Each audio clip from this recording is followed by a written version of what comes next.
Well, tonight in the podcast, and ladies and gentlemen, we're going to update you what's going on in Chicago with the migrant crisis.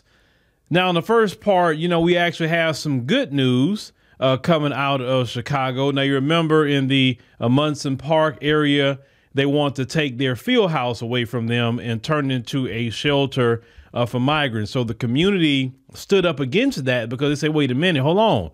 This is where our seniors go. This is where we take our kids for tutoring. This is where we take our kids for sports. We try to keep these kids out the street so they won't get in trouble and have the wrong influence. So no, why are y'all doing this? We don't know these people. We don't know nothing about them. But yeah, you're going to just take, resources away. So what we want to let y'all know is that community actually won the battle. They won this battle. And I want you to, hear what they have to say about this. Good morning, everyone.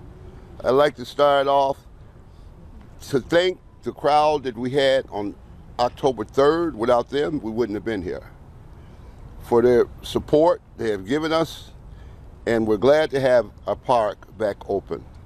But I would like to also say the city did a really terrible job of handling this. They held our community and our park hostage for almost 60 days.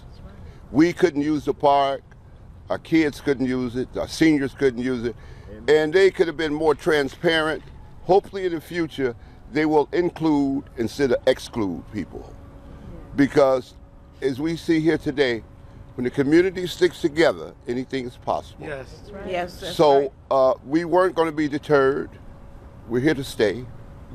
We wish the migrants well, but as I said previously, not on our backs. Great day here in Austin. And we are happy to be standing here announcing that our park is opening. Mind you, our park should never have been closed. That's right.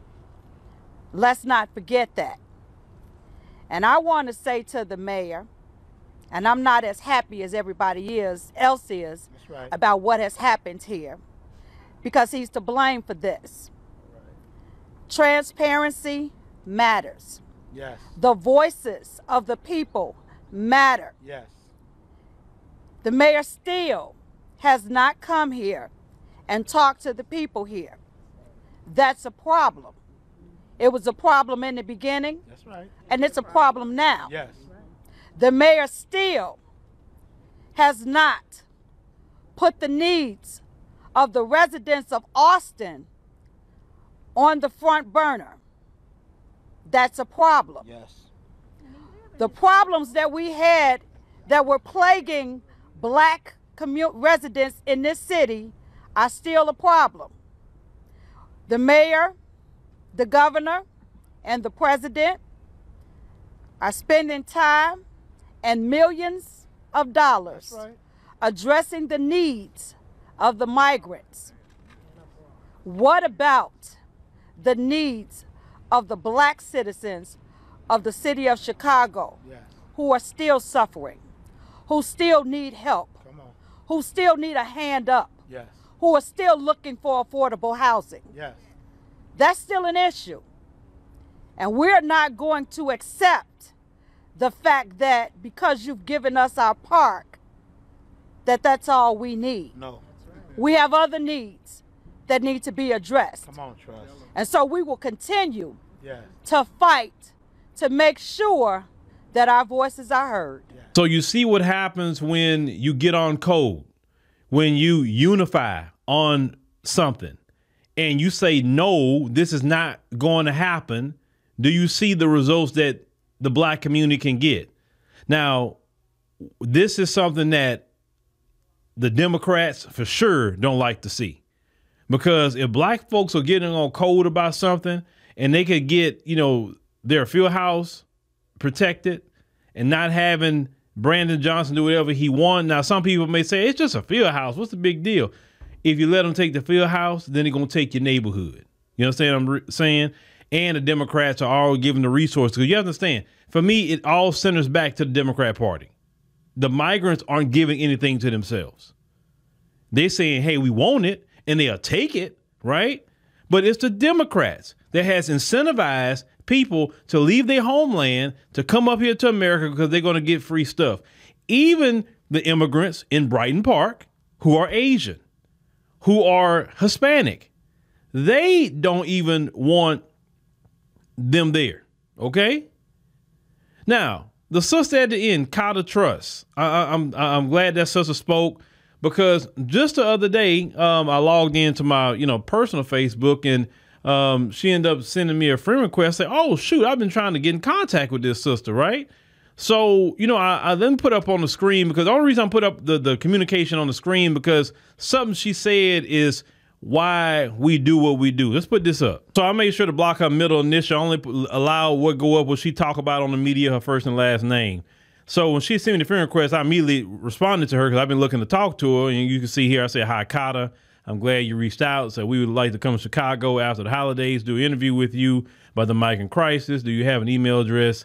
That way, I, and our business manager keep in touch. Of course, she gave it to me, block that out. That's her personal information. But this is the point that I actually wanted to point out to y'all at the bottom.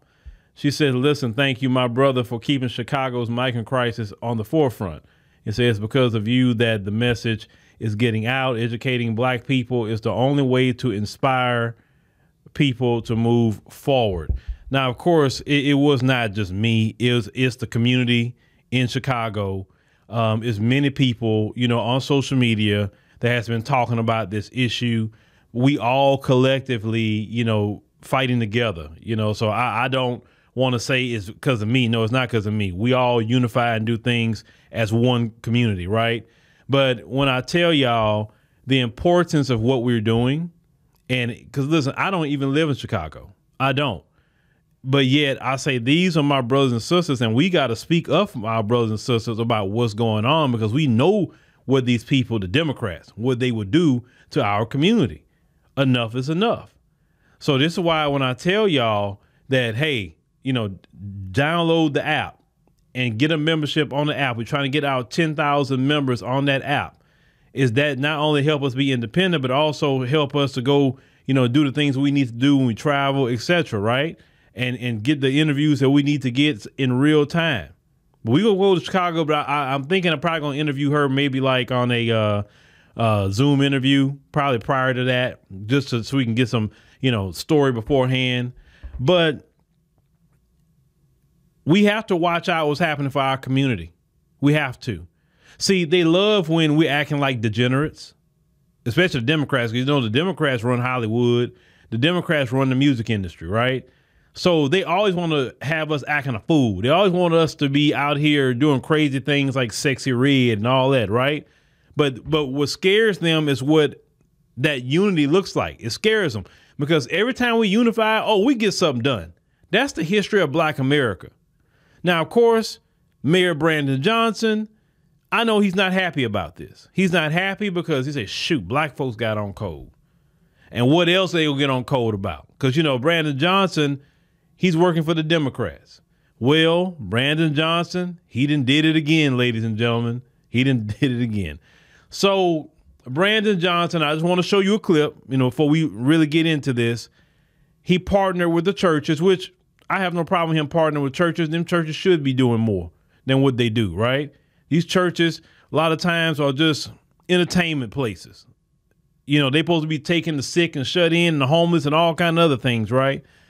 Well, I want you to listen to Brandon Johnson in this clip, and I want you to pay attention to the preacher, those of you from Chicago that may recognize this preacher, because I have some questions. But let's go ahead and roll this clip because, I just have a few things to talk about. Initiative will prioritize getting pregnant women, children, and all of those sleeping outside of police stations or on the floors into temporary housing as quickly as possible through churches all over the city of Chicago. Funded by $350,000 in private donations, the partnership will initially involve 17 churches, housing up to 20 migrants each. The migrants will live at the churches and be provided food, medical care, and social services, and eventually employment. We're prepared to receive the migrants compassionately, provide clean, warm shelter, prepared meals, humanitarian services. Responded to criticism from residents of Brighton Park, who say there's been a lack of transparency about plans to build a huge migrant camp on an empty lot. We're not going to break away from our value system because right-wing extremism is sowing seeds of discord in this city. Now, as you heard, that $350,000, which is a lot of money, came from private donations to help spur this initiative with the churches. I don't take issue with the churches helping out with anything. I really don't, because that's what they're supposed to be doing, right? They are tax-free. Now, you heard with this, they not only going to get food and a shelter, but they're going to get medical, which is fine with me, and they're going to get help finding a job. Now, this is my problem. Why is it when the Chicago migrant crisis happened, now the churches all of a sudden want to open the doors? Once again, it goes back to Chicago back in October. When I told y'all this story before, me and my wife was leaving Giordano's out there, the one not far from Michigan Avenue. And we walked out and we had extra pizza in our hand because we couldn't eat all that. I saw someone curled up. It looked like, a young girl. And I said, man, I told my wife, that's a young girl out here curled up in this weather. And so at the time, we went and I saw her and I said, hey, young sister, I said, you hungry? You need some food? And she had asked me, hey, is there meat on the pizza? And I mean, 'cause we both saw, the sister, and she looked like our daughter, literally. She looked like her. And I said, no, there's no meat on there. He said, oh, okay, thank you. And then we end up going right down there to, they had a little shop with donuts, coffee, hot chocolate. So we got some, sweets or whatever. And we made sure to get her like a big 20-ounce hot chocolate, the biggest one they had. And we came back out and said, hey, you want to give you a hot chocolate? She was so happy about the hot chocolate, right? And I told y'all at that moment, I got so angry with Brandon Johnson because him and the Democrats, because it's not just him. I cannot just put it all on Brandon Johnson. That him and the Democrat Party have a anti-Black American policies for sure, but on top of that, anti-American policies because they don't care about the American citizens. Listen, if Brandon Johnson and the churches want to get every homeless person off the street, I'm good with that. Chicago is cold. That is the windy city. Even if, like right now in the filming this video in Chicago, it is 47 degrees. That's cold. It's supposed to get down to 41 degrees tonight. I think around 40 at 1 a.m., right? That's cold. Then coming down the pipe, I'm looking at the weather on my phone. It's supposed to be in the 30s, low 30s, coming up in the next few days. Nobody can really be on those streets like that. It's very cold. You can have bad things happen to you with that weather. But you say you're going to take 20 migrants, not 20 homeless people, migrants included, but 20 migrants. That's the problem people are having. You're prioritizing migrants and not doing it for everybody. When Black folks ask for something specific for them, you say we got to do something for everybody. But when it comes to the migrants, you can easily do something specific for them.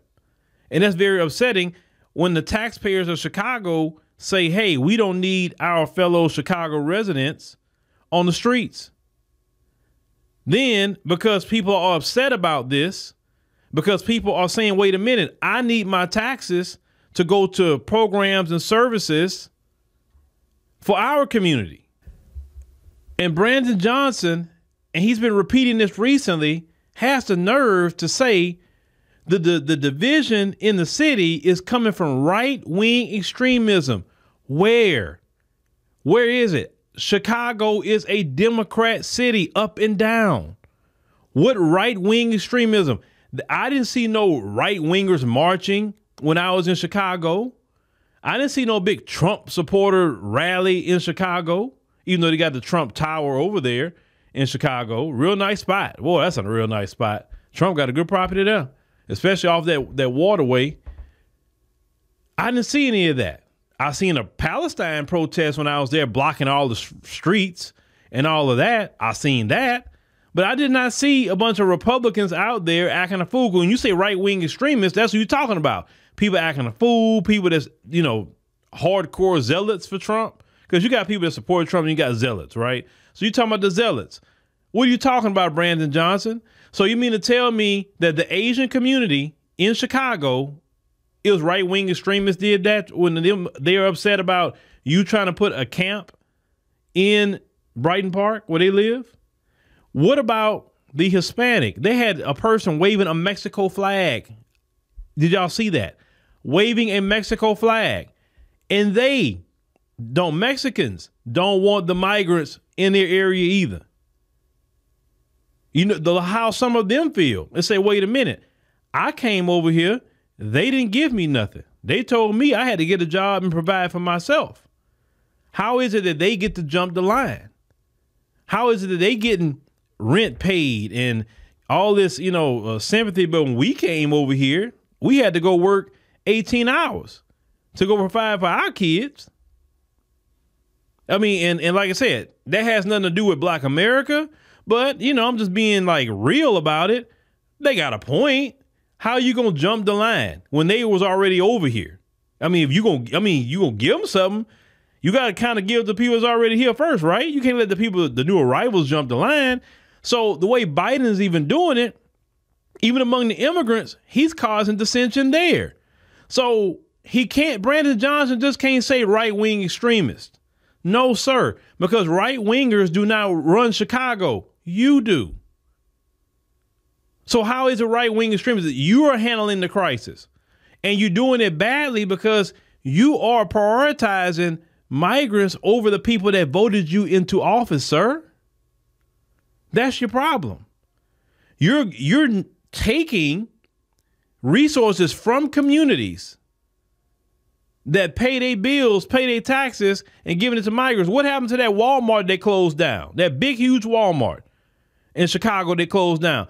Why couldn't y'all take that Walmart that they shut down, Walmart left, and put the migrants over there? Y'all could have made that a big shelter, right? Nobody would have had a problem with that. I know y'all got some abandoned stores or whatever in Chicago somewhere, and you can convert that to shelters.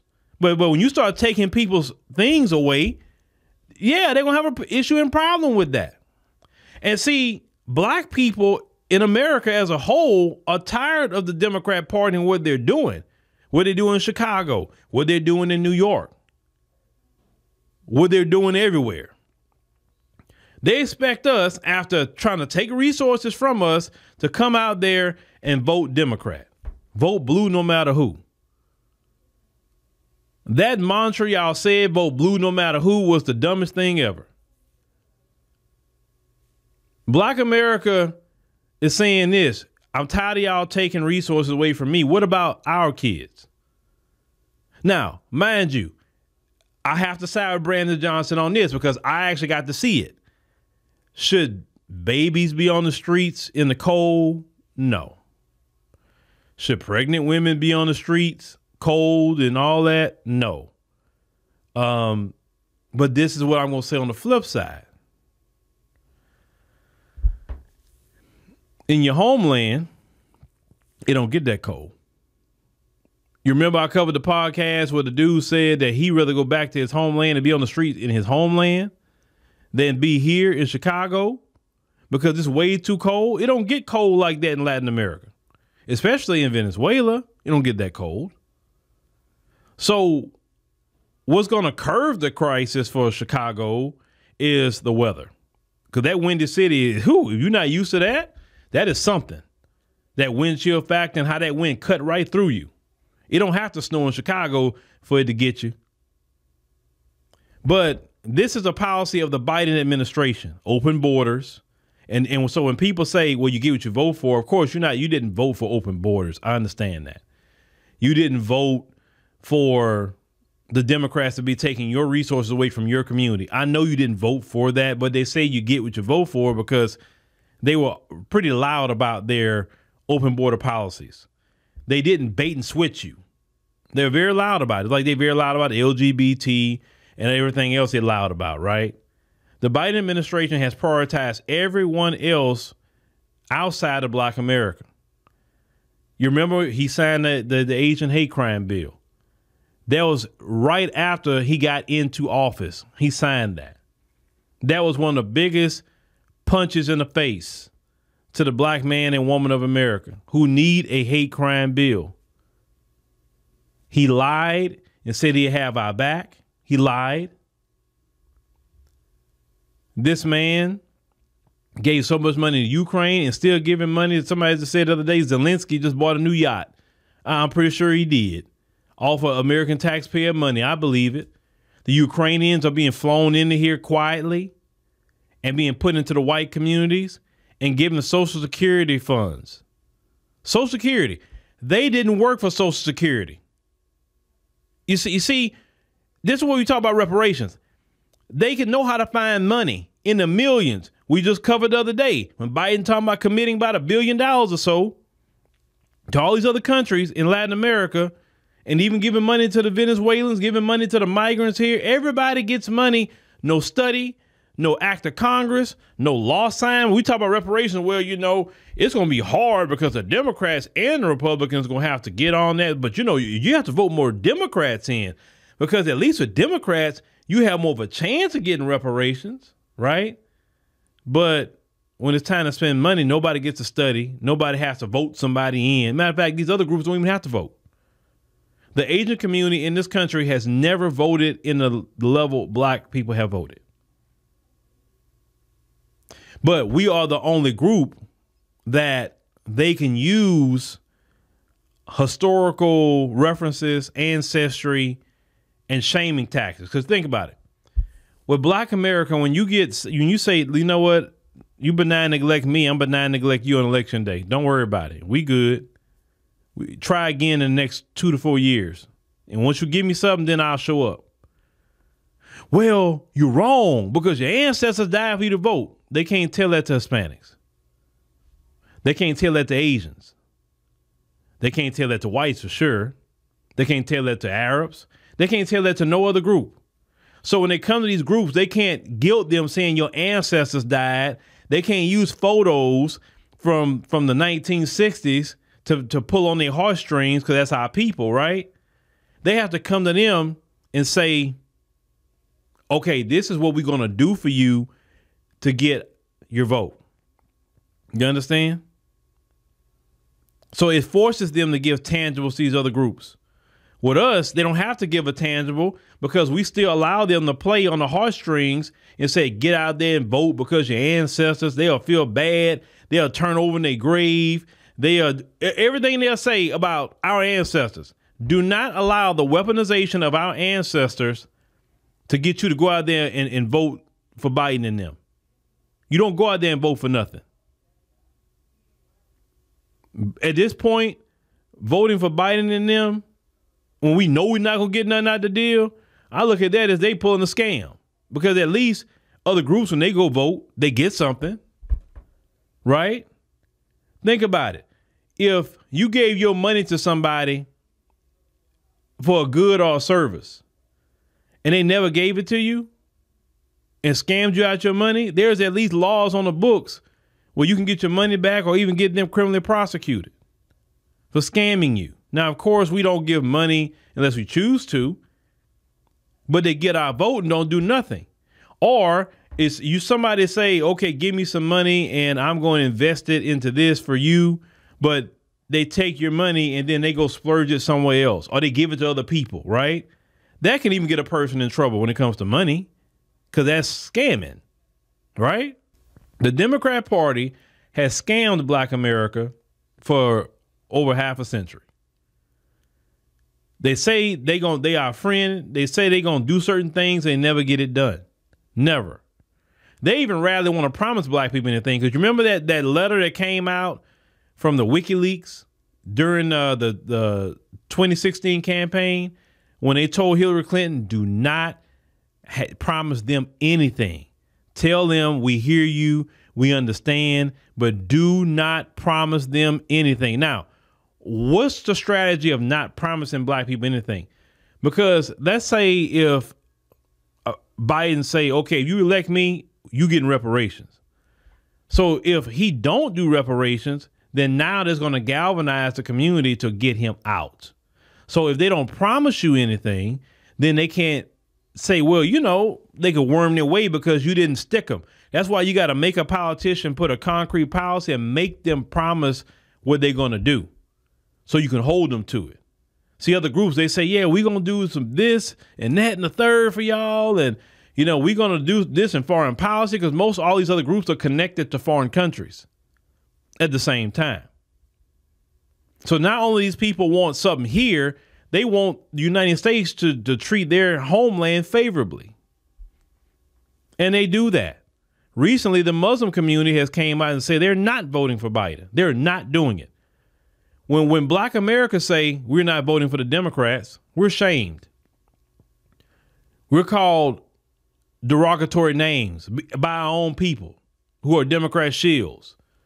The mainstream media don't sit up there and talk down to the Muslim American community because they said they didn't like the way Biden handled the situation with Israel Hamas. They're pissed. So they say they cannot vote for Biden. They're not shaming them. They're not sending Muslims to shame them to vote for Biden. They're all on code about that. But let us say something. We're told to vote anyway. We're told our ancestors died to vote. We're shaming our ancestors. Like they'll turn over in their grave if y'all don't get out there and vote. Don't let the Democrats play that game in this election season. Brandon Johnson, he's only following the playbook. And like I'm going to say this again about people in Chicago. It was not a Lori Lightfoot problem. It's not a Brandon Johnson problem. Y'all have a Democrat problem because y'all can get Brandon Johnson out of there when his term is up. Y'all can recall him and get him out, whatever. If you put another Democrat in office in Chicago, you're going to get the same thing. A different face, but the same game. Maybe the other Democrat will tweak it a little bit so y'all won't be so upset with him or her, but you're going to get the same thing.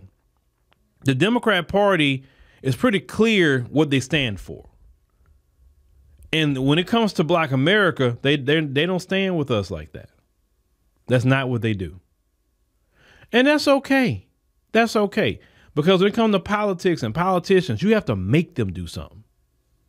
They're not going to do it unless you make them. And just as much as our brothers and sisters stood together and firmly about their Fieldhouse, that's how we got to stand together about the Democrat Party at this stage in the game. Because Biden's not promising anything.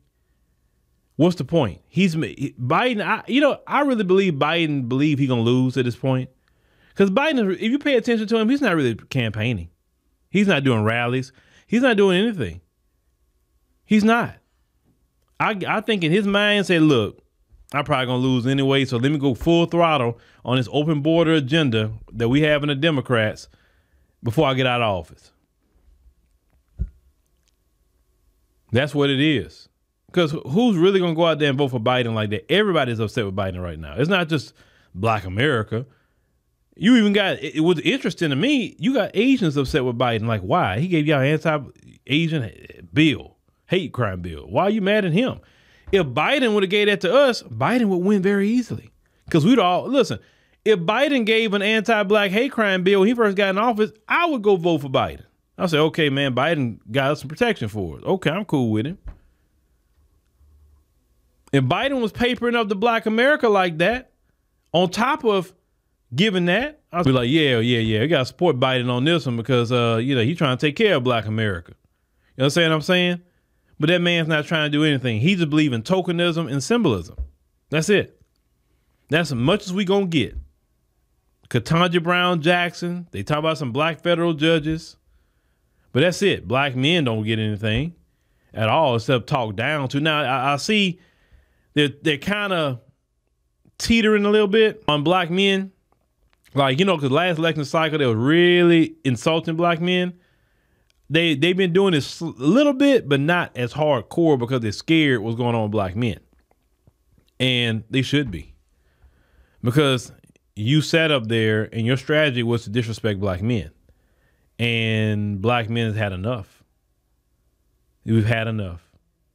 And now black men are taking the stand. It's like, no, you benign neglect us, we benign neglect you. It's just that simple. And y'all know we're going to benign neglect you because you're not willing to give anything to black men. And when I say black men, I mean black people. I'm not like Cocktails with Queens when Ice Cube went on there talking about the contract of Black America. Talking, no, well, what is specifically for black women? He's like, well, isn't black women part of black people? You know, we don't play that game. We don't play that game. We mean something for black men to mean so we can provide for our families. We can provide for our children. That's what we mean when we say black people. You know what I'm saying? When we say black men specifically, we're not talking about just something for us and then our wives and our children you won't get nothing out of it. No, we don't even think like that. But shout out to the people in Chicago for once again battling, taking it to court. Because as you notice, they also took it to court to get a stay on this. We're taking a Fieldhouse. The residents in South Shore, they also took it to court. Black folks got to start taking these people to court. Because a lot of the stuff they're doing is not even right. It's not even legal sometimes. So utilize lawyers and black lawyers. You got to step up. You have to step up. You have to also fight the fight too. Because it's like, where's our lawyers? The only lawyer you see running around is Benjamin Crump, but he can't do it all. Where's our black lawyers in each major city to fight these cases? To say, no, you're not going to do this. We're going to file federal lawsuits or we're going to file state suits, whatever we got to file, because you're not going to do these things. Black folks are the only people that don't utilize the courts for what we need to utilize them for. But y'all keep up the fight in Chicago. Like I said, I'm proud of y'all. You know, Brandon Johnson talking about people being right-wing extremists. That's just an excuse of his horrible handling of the migrant crisis. If he can't handle it, stop blaming other people, sir. You the mayor. You are. It's an excuse. Why don't you take the time to go talk to your constituents? Find out what you can do instead of tap dancing for the Democrats. But a lot of times you black politicians, you just sold out. And then you give nothing but excuses because you think about your political future instead of the future of your people.